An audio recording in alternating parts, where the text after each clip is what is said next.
আসসালামু আলাইকুম। প্রিয় দর্শক, অন্য মঞ্চের আলাপচারিতায় আপনাদের সকলকে আমন্ত্রণ জানাচ্ছি। প্রিয় সুধী, সবাইকে মুজিবের শুভেচ্ছা। হাদি, সেই ছিঁড়ে ফেলা হাদি নিজেই ছিঁড়ে গেছেন। এখন হাদি কিন্তু মারা গেছে, হাদি কিন্তু জীবিত নেই। যিনি হত্যাকাণ্ডের সাথে সরাসরি জড়িত ছিলেন, শুটার ছিলেন, তিনি শিবিরের রাজনীতির সাথে জড়িত। তো এটা তো বিচিত্র কিছু না। আবরারকে হত্যা করেছে, ছাত্রলীগের উপরে দোষ এসছে। পরবর্তী দেখা গেছে যে আবরার হত্যাকারী যেগুলো ছিল, এগুলো সব এখন ছাত্র শিবিরের নেতা হয়ে গেছে। তার মানে বিভিন্ন দলে থেকে তারা সন্ত্রাসী, চাঁদাবাজি, লুণ্ঠন এবং দর্শন এই রকম কর্মকাণ্ডের সাথে জড়িত ছিল বছরের পর বছর। যখন সুযোগ এসছে তখন মুখ থেকে মাস্কটা খুলে তার আত্মপরিচয় দিয়েছে। তো এখন এই যে জামাত শিবিরের যে ছেলেটি এই মানে ওসমান হাদিকে হত্যা করলো, তিনি এখন নির্দ্বিধায় ছাত্রলীগ হয়ে যাবেন। কেন হয়ে যাবেন? কারণ এখন তো ছাত্রলীগের গায়ে কালিমা লেপন করতে হবে। তারাই বলছে ছাত্রলীগ নেই, আওয়ামী লীগ নেই, তাহলে আসলো কোত্থেকে? তারা আছে তাহলে তাদের বাসায় না? যে এই সাম্প্রদায়িক গোষ্ঠী ছোট ছোট দোকান তৈরি করছে। এই জামাতে ইসলামী গত ৩০-৪০ বছর থেকে ছোট ছোট দোকান তৈরি করছে। এই দোকানগুলো দেখলে কোনোটা মুদির দোকান, কোনোটা শুটকি দোকান, কোনোটা আতরের দোকান, কোনোটা জায়নামাজের দোকান, কোনোটা বোরকার দোকান। কিন্তু এই দোকানগুলা নাম ভিন্ন ভিন্ন হলেও মালিকানা কিন্তু একটি। সেটা হলো বাংলাদেশের সাম্প্রদায়িক গোষ্ঠী, স্বাধীনতা বিরোধী গোষ্ঠী জামাতে ইসলামী। আপনারা বোঝেন, আওয়ামী লীগ তো একটা জায়গা যেটাকে আপনারা পাইছেন যে দোষ হইলে ওখানে দিতে পারবেন, দিতেই থাকেন। কিন্তু বাংলাদেশের মানুষ এত বোকা না, বাংলাদেশের মানুষ বোঝে। আর আওয়ামী লীগ যদি মনে করেন যে এত শক্তিশালী, তাইলে ভয়ে আরো একটু নত হন।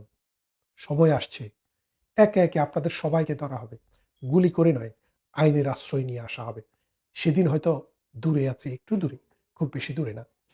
এদেশের মানুষ মুক্তিযুদ্ধের সময়ও বহু কষ্ট করছে, বহু শ্রম দিয়েছে। বেশিরভাগ শ্রম দেওয়া, কষ্ট করা মানুষরা ছিল মুক্তিযুদ্ধের সপক্ষের, স্বাধীনতার সপক্ষের আওয়ামী লীগের মানুষ। কারণ আওয়ামী লীগের নেতৃত্বে এই মুক্তিযুদ্ধটি হয়েছে। মাঠে মুক্তিযুদ্ধ যখন হয়, আর্মিরা মুক্তিযোদ্ধাদের ট্রেনিং দিয়েছে এবং যুদ্ধ করেছে। কিন্তু এটার পরিচালনার ভার, রাষ্ট্র পরিচালনার ভারের মতো আওয়ামী লীগের হাতেই ছিল। সুতরাং এই আওয়ামী লীগের নেতৃত্বে যে মুক্তিযুদ্ধ হয়েছে, সেই মুক্তিযুদ্ধের আজকে 54 বছর। এই 54 বছরের বিজয় দিবস আমরা এবার করতে পারছি না। আপনারা বিজয় দিবসের ডিসেম্বরের 1 তারিখ থেকে আপনারা দেখতেন রেডিওতে বিজয়ের গান। এখন আর বিজয়ের গান নেই। এখন কাদের গান? পাকিস্তানিদের গান, হাতিদের গান। কি গান এগুলা? ওই যে টাকলা, আরেকটা আছে না টাকলার গান। এদের কি গান আপনারা বুঝছেন তো? যে বলছে যে 11টা মানুষ একটা বল নিয়ে কি খেলে, এটা আমার বুঝে আসে না, তার বুঝে আসে না। পৃথিবীর কোটি কোটি মানুষের বুঝে আসে, কিন্তু তার বুঝে আসে না। কারণ তার বুঝে আসবে কোত্থেকে? সে তো মৌলবাদী চক্রের, মৌলবাদীদের বীজে জন্ম।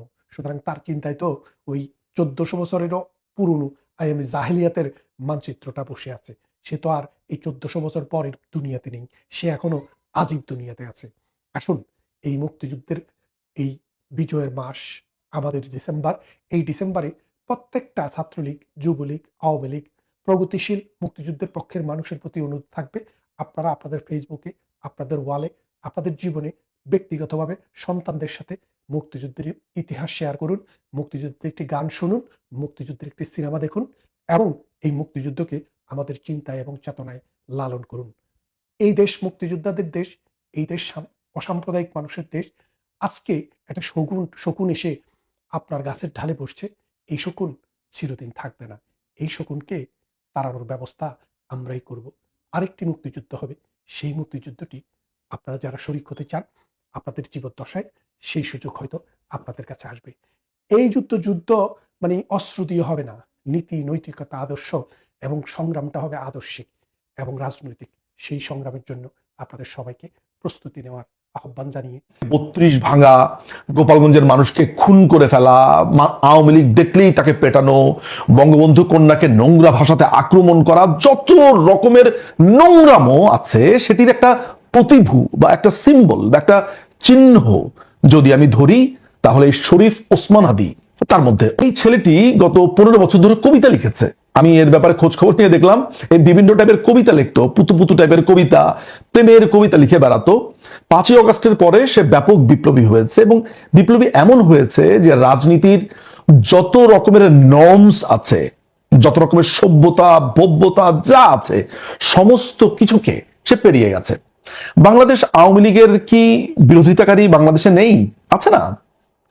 বছরের পর বছর বাংলাদেশ আওয়ামী লীগের বিরুদ্ধে বলেছে, আওয়ামী লীগকে পছন্দ করে না এমন মানুষ আছে না?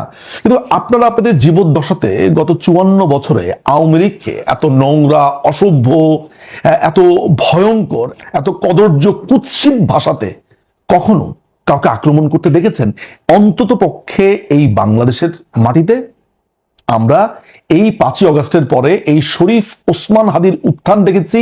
এই ছোট প্রায় 5 ফুটি একটা ছেলে দিনের পর দিন এত বড় বড় লাভ দিয়ে, এত বড় বড় জাম্প মেরে সে যেসব কথাবার্তা বলতো, এই যে খুনের একটা আবহ তৈরি করা, অর্থাৎ একটা খুনের পরিষেবা পরিষদ তৈরি করা, যে কিভাবে আওয়ামী লীগের নেতৃবৃন্দকে খুন করতে হবে, কিভাবে আওয়ামী লীগকে শেষ করে দিতে হবে, কিভাবে আমাদেরকে মারতে হবে, ধরতে হবে। অর্থাৎ বাংলাদেশে যেই দলটি প্রায় 40 ভাগেরও বেশি যাদের ভোট রয়েছে, তাদের নেতা কর্মীদেরকে গণহত্যায় মারতে হবে, তাদেরকে মেরে ফেলতে হবে, খুন করতে হবে, এটাই ছিল ওসমান হাদির মূল প্রতিপাদ্য বা তার বক্তব্যের প্রতিপাদ্য।